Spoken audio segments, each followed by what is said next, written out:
Bismillahirrahmanirrahim. Assalamualaikum warahmatullahi taala wabarakatuh. Apa khabar semua anak-anak? Sihat? So alhamdulillah hari ini Ustazah dapat bersama dengan anak-anak semua bagi kelas pendidikan Islam.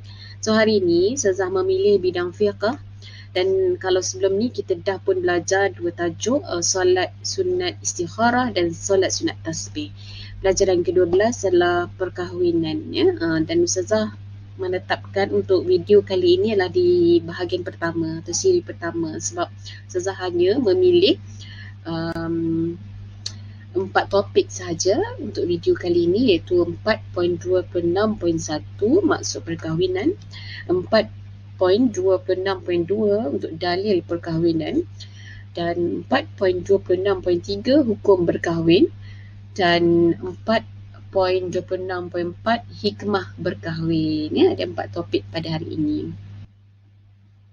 So, untuk yang pertamanya, anak-anak boleh lihat dekat sini, untuk topik yang pertama ialah 4.26.1, iaitu untuk maksud perkahwinan. Apa yang dimaksudkan dengan perkahwinan? Iaitu akad yang menghalalkan persetubuhan antara lelaki dengan perempuan menurut hukum syarak. Okay, untuk maksud perkahwinan ni terus kepada maksud dari segi syarak lah. Iaitu yang paling penting dekat sini ialah perkataan akad dekat sini. Ya, akad. So akad yang menghalalkan persetubuhan antara lelaki dengan perempuan menurut hukum syarak. So anak-anak, akad ini makna hakiki untuk perkahwinan ini ialah akad tu sendiri. Sebab Al-Quran sendiri lebih berfokus untuk perkahwinan itu, lebih fokus kepada akad. Tapi makna simboliknya ialah persetubuhan lah. Tapi anak-anak, yang paling penting kena ada akad dekat sini. Ada akad ijab dan qabul itu, aku nikahkan kau dengan sekian-sekian nama, polan-polan, kemudian aku terima nikahnya, itulah akad. So dengan akad inilah menghalalkan. Yang sebelum ini hubungan itu tak boleh, memandang dengan pandangan yang memberahikan pun tak boleh, ataupun bersentuhan, membelai pun tak boleh sebelum ada akad tersebut. Tapi selepas akad itu, semua perkara tadi, memandang dengan penuh kasih sayang, berahi ke apa ke, ataupun dengan sentuhan, salaman, ataupun pegang, belai, semua tu dah menjadi halal. Menghalal apa itu, yang halal lagi persetubuhan itu sendiri di antara lelaki dengan perempuan. So kalau sebelum berkahwin ataupun sebelum akad, apabila berlaku persetubuhan antara lelaki dengan perempuan, maka hukumnya adalah haram. Tetapi apabila adanya akad yang tadi, maka itulah sebenarnya perkahwinan yang membolehkan dan menghalalkan persetubuhan antara lelaki dengan perempuan. Menurut hukum syarak itu adalah peraturan-peraturan yang kita kena patuhi untuk menghalalkan persetubuhan itu dan mengesahkan akad itu sah. Okey. Itu sebenarnya maksud perkahwinan. Baik, seterusnya anak-anak, kita pergi kepada topik yang kedua untuk hari ini, iaitu dalil. Sebab dalam Islam, apa sahaja yang kita kata hukum, melibatkan hukum, maka kena ada dalil. Dalil yang utama ialah dalil nakli yang berdasarkan daripada Al-Quran dan juga hadis. So untuk dalil perkahwinan ini, ada dalil Al-Quran dan ada dalil daripada hadis yang mensyariatkan perkahwinan itu sendiri. Baik anak-anak, kita sama-sama baca dalil daripada Al-Quran dari surah An-Nur ayat 32 yang berbunyi, A'udzu billahi minasyaitonir rajim. Bismillahirrahmanirrahim. وأنكحوا الأيام منكم والصالحين من عبادكم وإمائكم. Yang bermaksud, dan kahwinkanlah orang bujang dalam kalangan kamu dan orang-orang yang soleh daripada hamba-hamba kamu, lelaki dan perempuan. Jadi dekat sini Allah memerintahkan untuk kita kahwinkan orang-orang bujang. Maksud orang bujang ni orang yang tidak ada suami, orang yang tidak ada isteri. Mana kata dia janda sekalipun dia tidak ada suami, seeloknya kita usahakan untuk kahwinkan mereka. Ini adalah perintah daripada Allah yang membuktikan perintah perkahwinan itu. Maknanya Allah memerintahkan umatnya untuk berkahwin. Baik, seterusnya daripada hadis Nabi yang berbunyi daripada Abdullah bin Mas'ud radhiyallahu anhu meriwayatkan bahawa Rasulullah sallallahu alaihi wasallam bersabda, "Ya ma'syaras syabab, man istata'a minkumul ba'ata falyatazawwaj, fa innahu aghaddu lil basar wa ahsanu lil faraj, wa man lam yastati' fa alayhi bisawm, fa innahu lahu wija'un."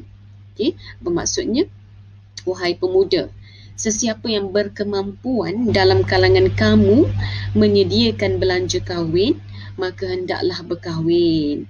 Kerana berkahwin itu dapat menutup pandangan daripada melihat maksiat dan memelihara kemaluan daripada melakukan zina. Sesiapa yang tidak mampu, maka hendaklah berpuasa. Sesungguhnya puasa itu dapat mengurangkan hawa nafsu. Jadi di sini yang maksudnya Rasulullah sallallahu alaihi wasallam juga menggalakkan, memerintahkan siapa-siapa yang dah mampu dalam kalangan kamu, wahai pemuda-pemuda, untuk menyediakan belanja kahwin. Maksudnya sudah ada kemampuan dari segi fizikal, dari segi nafkah batinnya, nafkah zahirnya, ada kerja, ada duit, maka dikena kahwin. Sebab faedah kahwin, Nabi kata, manfaatnya berkahwin tu dapat tutup pandangan daripada melihat maksiat. Sebab apa? Sebab kalau tak kahwin, pandangan mata kita ni akan mengarah kepada maksiat. Kita susah nak kontrol, terutamanya pada zaman sekarang ini kan, ada media sosial semua. Tapi kalau dah ada isteri, kita akan terjaga, kita insya-Allah akan terjaga perkara tersebut, kerana ada keinginan kita akan lepaskan kepada isteri kita. Dan faedah perkahwinan juga dapat memelihara kemaluan supaya kita tidak terjebak dengan zina. Jadi sesiapa yang masih lagi tak mampu, Rasulullah sediakan solusi juga atau jalan penyelesaiannya, iaitu Rasulullah menggalakkan untuk berpuasa. Sebab puasa tu dapat mengurangkan hawa nafsu. Sebab nafsu ni sebenarnya dikatakan datang daripada perut kita. So kalau kita makan, ianya juga turut membesarkan nafsu kita atau meningkatkan nafsu kita. Jadi galakan berpuasa adalah jalan penyelesaian bagi pemuda atau pemudi yang masih lagi tidak mampu untuk berkahwin. Okay, mungkin dia tak mampu dari segi duit ataupun dari segi fizikalnya mungkin. Baik, ada keinginan semata-mata. Itu dalil yang mensyariatkan perkahwinan daripada Al-Quran dan juga hadis. Seterusnya ialah hukum berkahwin. Di bawah topik yang ketiga kita hari ini, itu 4.26.3, hukum berkahwin. Hukum berkahwin ada berapa kita nak tahu kan. Hukum kan dia ada 5, harus, sunat, wajib, makruh dan juga haram. So untuk harus, bilakah perkahwinan itu menjadi harus? Tiada desakan ataupun halangan untuk berkahwin. Maksudnya tak terdesak. Tak terdesak ni maksudnya dia tak adalah sampai membawa, mungkin kalau dia tak kahwin tu membawa kepada zina kan, tak ada desakan apa-apa, ataupun tidak ada halangan untuk dia berkahwin. Mungkin dia sihat, tak ada masalah dari segi fizikal atau halangan apa-apalah. So dia boleh harus hukumnya. Boleh nak kahwin, tak nak kahwin tak apa, tak nak kahwin pun tak apa. Itu hukum harus. Yang kedua sunat. Kahwin, elok kahwin, dapat pahala. Bila keadaannya mempunyai keinginan untuk berkahwin, ada dah rasa keinginan untuk kahwin tu, dah mula nak mencari-cari siapakah pasangan dia, dan juga mampu menyediakan nafkah zahir dan batin. Dari segi zahir, nafkahnya zahir dah ada kerja, dah ada keupayaan untuk mencari rezeki, dan memang ada duit lah, mampu untuk menanggung keluarganya nanti. Dan dari segi batinnya pun juga cukup, dah mampu sediakan untuk keluarga dia, maka itu adalah sunat. Dan yang ketiga, hukumnya wajib. Wajib ni apabila seseorang itu bimbang dan terjerumus ke dalam kemaksiatan sekiranya tidak berkahwin. Dia dah tahap wajib dah, kalau tak kahwin dia jadi berdosa. Mungkin dengan keadaan di sekarang tu dia dah tak boleh nak kontrol. Melihat perempuan saja dia menaikkan nafsu dia. Dia bimbang dapat membawa dirinya kepada maksiat, ataupun mungkin dengan tak kahwin tu dia akan boleh jadi berzina, maka dia wajib kahwin.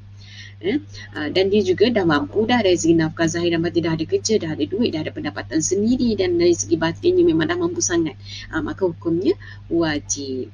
So yang membezakan antara wajib dan sunat ni adalah sunat tu ada keinginan untuk kahwin tapi taklah membawa kepada maksiat tu, tapi wajib ni dia dah bimbang dah diri dia akan terjebak kepada yang tak baik lah, maksiat ataupun zina dan sebagainya, maka wajib kahwin. Seterusnya ialah hukum makruh kahwin. Makruh, maksudnya makruh dekat sini ialah Allah tak suka. Allah tak suka buat. Kalau dia elak benda tu, dia lagi dapat pahala. Kalau buat, taklah membawa kepada dosa, tapi Allah tak suka benda tu. Okay, perbuatan tersebut. Iaitu mempunyai keinginan untuk berkahwin, tapi kekurangannya ialah tidak mampu memberikan nafkah untuk pasangannya.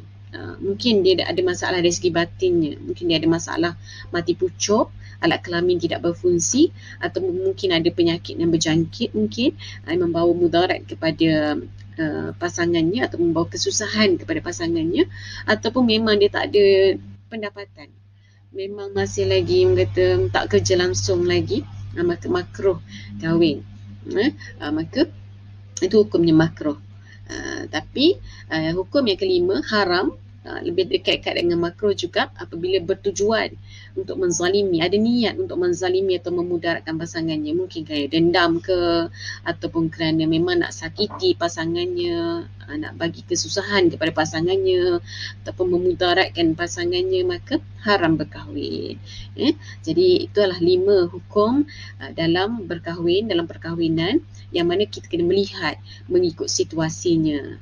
Situasi macam mana membawa kepada wajib, situasi macam mana membawa kepada haram.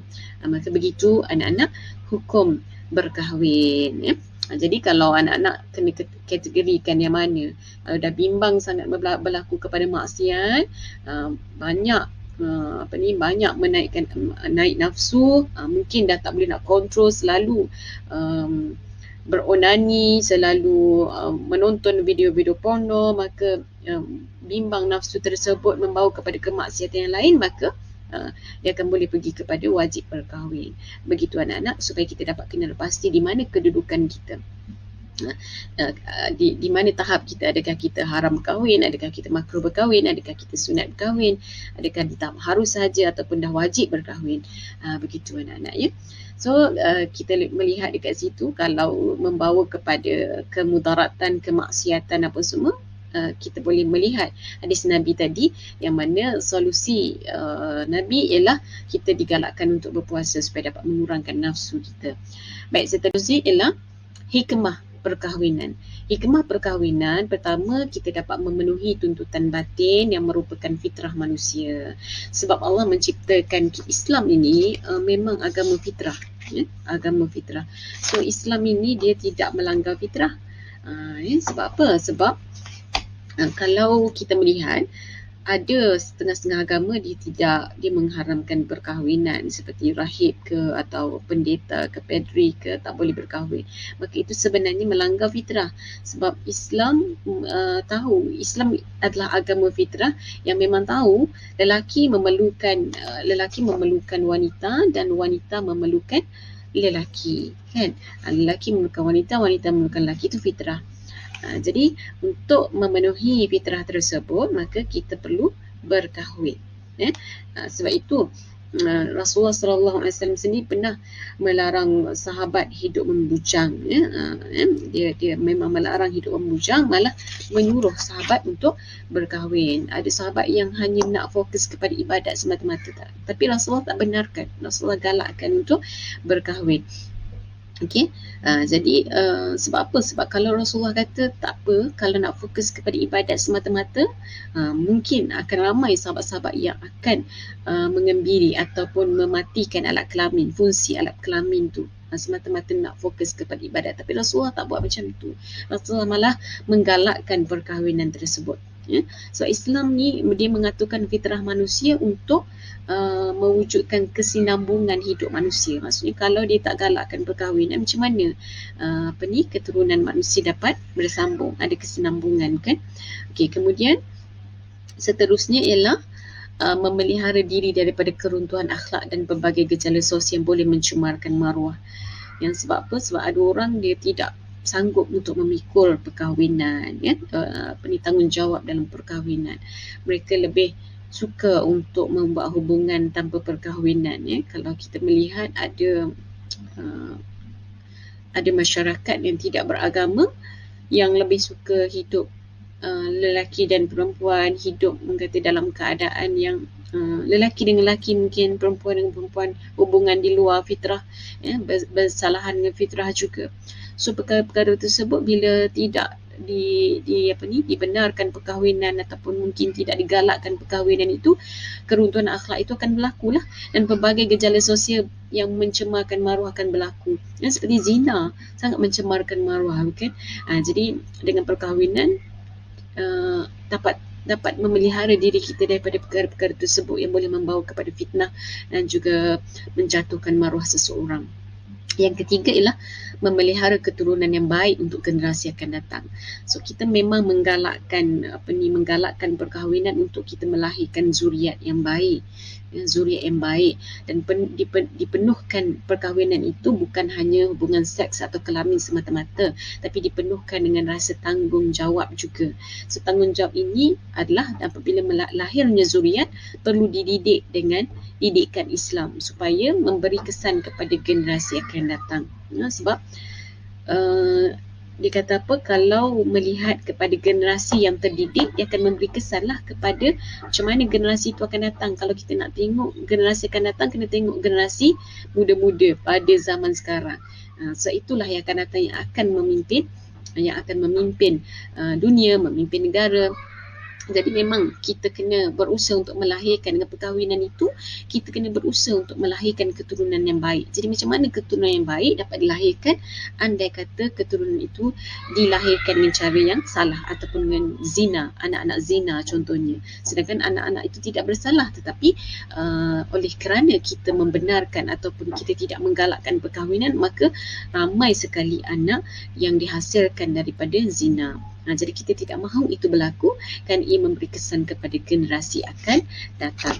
Baik, hikmah seterusnya ialah mewujudkan ketenangan jiwa melalui hubungan jantina yang halal. InsyaAllah apabila kita mengikut syariat dan perintah Allah Subhanahu Wa Taala, akan hadir ketenangan jiwa dan juga ketenangan jiwa dan ketenteraman kepada diri kita. Sebab dalam surah Ar-Rum, kalau tak silap Ustazah, ayat 21, antara tanda-tanda kekuasaan Allah Subhanahu Wa Taala, Allah menciptakan isteri daripada jenis kamu sendiri, iaitu daripada kalangan manusia itu sendiri. Sebab apa? Untuk kita bersenang hati. Kalau daripada kalangan jin ke daripada kalangan apa, jadi tak sama pula. So dia mungkin tak membawa kepada senang hati, kita dapat bermesra dengannya, dan Allah campakkan perasaan kasih sayang dan juga belas kasihan dalam diri pasangan masing-masing. So kasih sayang ni dikatakan oleh setengah-setengah ulama adalah pada waktu muda, pada waktu muda kita sayang sebab fizikal kita masih cantik, kan, masih sedap mata memandang, so kita suka, kita sayang tu adalah berkait juga dengan fizikal, kan. Dan dalam surah Ar-Rum tu lagi ada belas kasihan. Allah campakkan juga belas kasihan. Belas kasihan tu lebih berfokus di saat kita tua, kan. Kita bila dah tua, kita rasa sayang dan juga belas kasihan melihat mungkin pasangan kita dah uzur, ada sakit-sakit, tapi kita tetap juga menyayangi dia. Kerana apa? Kerana ada belas kasihan yang lama dah berkhidmat. Isteri kita dah lama dah berkhidmat untuk kita. So kita rasa belas, rasa kasih kepada pasangan kita. Itu dicampakkan oleh Allah Subhanahu Wa Taala. Kerana apa? Kerana kita mengikut perintah Allah Subhanahu Wa Taala melalui perkahwinan tadi, insya-Allah. Kemudian seterusnya ialah yang kelima, menghindari perbuatan seks secara bebas yang boleh membawa jangkitan penyakit. macam-macam jangkitan penyakit yang disebabkan oleh seks bebas. So dengan perkahwinan kita ada saluran yang halal, maka insya-Allah akan menghindari perbuatan penyakit yang disebabkan oleh perbuatan seks bebas tadi. Itulah hikmahnya. Dan yang terakhir, hikmahnya ialah menjalinkan hubungan persaudaraan antara kedua belah keluarga suami dan isteri. Sebelum ini kita duduk dalam satu kelompok keluarga sahaja kan. Kemudian kita kahwin, kita dah ada 2 keluarga besar. Kalau suami yang berkahwin mungkin 3, mungkin 4, dia dah makin berkembang keluarganya. So dapat menjalinkan hubungan persaudaraan antara keluarga tersebut, makin besar hubungan tersebut. So daripada tak kenal menjadi kenal, menjadi rapat dan bertambah erat kasih sayang. Maka itulah hikmah perkahwinan. Anak-anak boleh So 4 topik sahaja kita hari ini. Alhamdulillah kita dah selesai untuk bahagian pertama. InsyaAllah kita akan sambung pada bahagian kedua nanti. Mudah-mudahan bermanfaat untuk anak-anak semua dan anak-anak boleh menjawab soalan latihan yang saya sediakan nanti di ruangan description. Boleh anak-anak? Okey, itu saja. Jumpa lagi. Assalamualaikum warahmatullahi wabarakatuh. Bye.